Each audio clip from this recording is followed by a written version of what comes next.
Floyd, when he was going off like that on that ramp, does that bother you at all, or you just sort of take it as the way the promotion goes? Well, I've been here I've been here so many times, and we done been into pushing and shoving.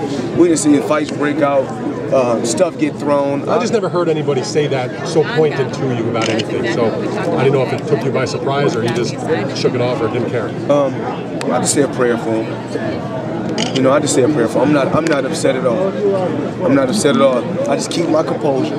And when it comes time for the fight, I do what I do best. I can fight. Floyd, clearly your father was upset about it because he came up afterward and actually went after Ruben. Is there any concern there that? Well, both fight. I'm pretty sure his father loves him, and my father loves me. And those things happen, but like I said before, there's a difference between, I'm older now, so I look at things in a different way. There's a difference between, like I said before, there's a difference between, you got class and you got trash, you know what I'm saying? And like I said before, I never want to get no piercings, no tattoos, carry myself in a classy way. 30 months my career is over, rack up my 6 victories, and hopefully do commentating and keep the sport of boxing alive. That's what I'm focused on. Any concern that your father will be distracted by it at all? No, I keep my dad under control. I told my dad, cheer yourself in the classy way, don't worry about that. You don't have to fight, you know what I'm saying? You're the trainer. It was your request that he not be on the dais today, right? Just to avoid any conflict. That's why I let my father sit down low in the audience, because I didn't want any conflict. I'm trying to avoid anyone getting hurt. Now, if I'm up here and Robert's up here, my dad and his dad get to fight and they fall on him or fall on me. Somebody's finger or something get broke or something happens, somebody get a cut. And then we talking about, hundreds of millions of dollars down the drain.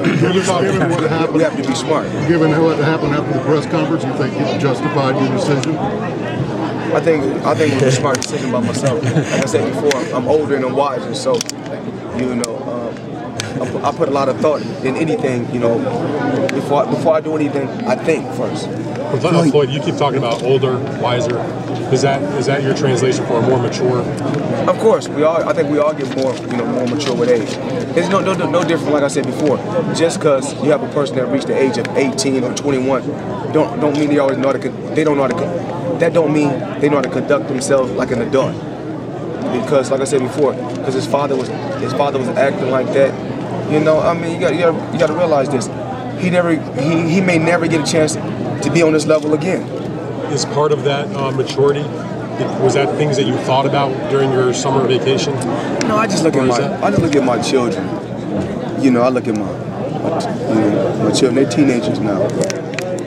And I look at my boys and I tell them certain things like, I don't care what you see on rap videos, sagging your pants is not cool.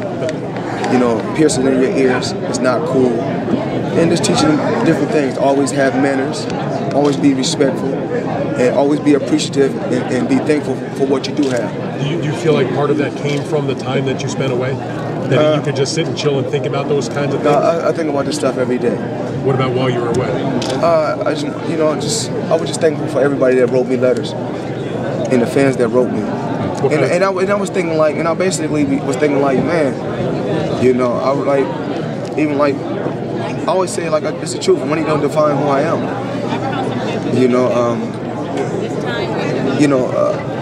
I make money. Money don't make me.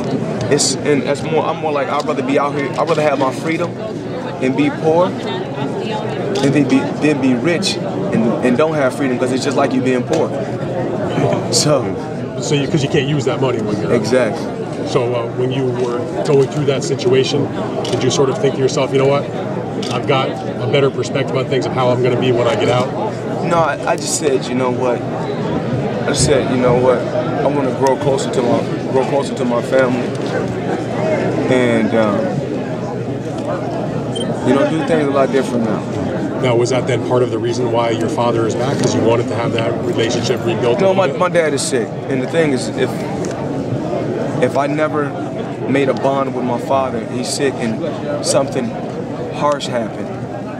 Because anything can happen. He's older. He's lost a lot of weight from being sick. It would hurt me.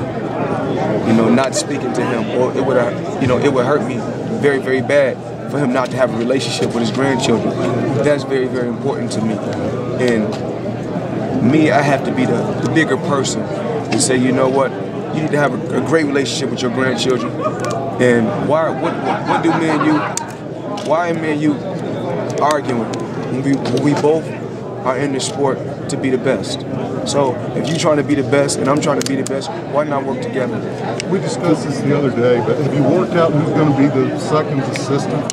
Well, what we're going to do is my dad's going to work.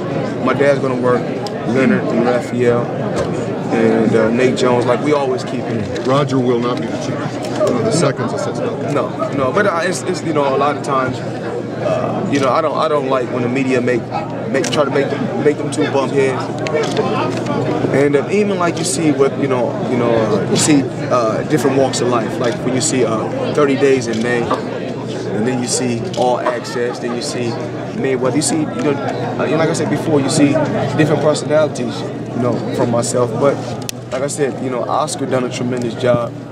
Magic Johnson, Kobe Bryant, I'm very, very thankful. No disrespect, but you had a fight in 2006 when you essentially had no head coaches against Valdemir in the ring with you. This time you could potentially have had two. Was that part of the reason for keeping the Floyd and Leonard dynamic as your chief second and second assistant? Well, I'm more like I like to keep things like things have been. I just feel like in a Cotto fight, which I get it was an exciting fight, but I feel my dad is here, to certain things he can see, because Roger vision kind of sometimes, when you got that sugar diabetes, sometimes his vision ain't getting bad. And, I can't afford for nobody's vision to get bad, when I'm at a big fight like this. Were you aware when Robert tried to call you out? Were you aware when Robert tried to call you out a year and a half ago? No. You weren't even aware? No. So when did you become aware?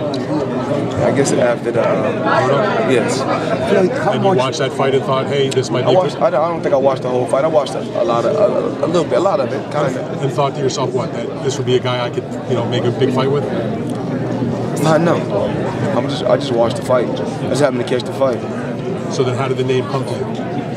Did Al or Leonard call you up and say, what do you think? I can't remember. Floyd, the name became up. I wasn't like, hey, I seen him fight. It was just like, you gotta understand, everybody, everybody, you gotta realize this.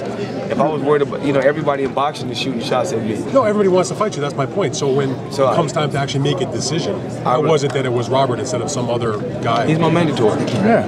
But you've always, you've not been a guy that's ever been ruled by the belts. You didn't defend your title against Mosley. I mean, we all know you would have given that. Well, Mosley was a champion. Remember, I beat Mosley, but I didn't take his title. That's my point. So you didn't. That is your mandatory. Honestly, it seems like a little bit of a non-answer, if you will. Not really a non-answer. It's just that I can't remember. It was just like what a lot of times, like when they were saying like it takes two fighters to make a fight of this magnitude. That's not true. I'm at the level now where you can give me anybody, and I can, like I said before, you give me a cab driver, I can still do crazy numbers. But the point is, you were not fighting because he's your mandatory. You're not going to sit there and be concerned that they're going to strip your title based on everything you've been saying for the last 10 years. But I'm saying I don't know. He probably was a potential name that came up in a basket of different opponents, and they said, well, it probably was Richard and Leonard talking, and they probably came up with the opponent and said, well, what about Guerrero? He's the mandatory WBC champion. You guys want to make the fight happen? I said, yeah, well, let's make the fight happen. Something like that. I don't really know exactly. Like, call. I want to fight them. I really don't know exactly. How much of their behavior do you think is them being out of their element and possibly trying to reach real far to get under your skin, taking them out? Nobody can really get under my skin. Like I said before, I'm just Floyd Mayweather. I just when the fight get here, I do what I do best. Floyd, how much of that, what they're doing, do you think is them being out of their element? I really don't know. Like I said before, I don't keep up with their family. I don't keep up with what they're doing. I just try to focus on me, focus on my family, and just stay in my lane.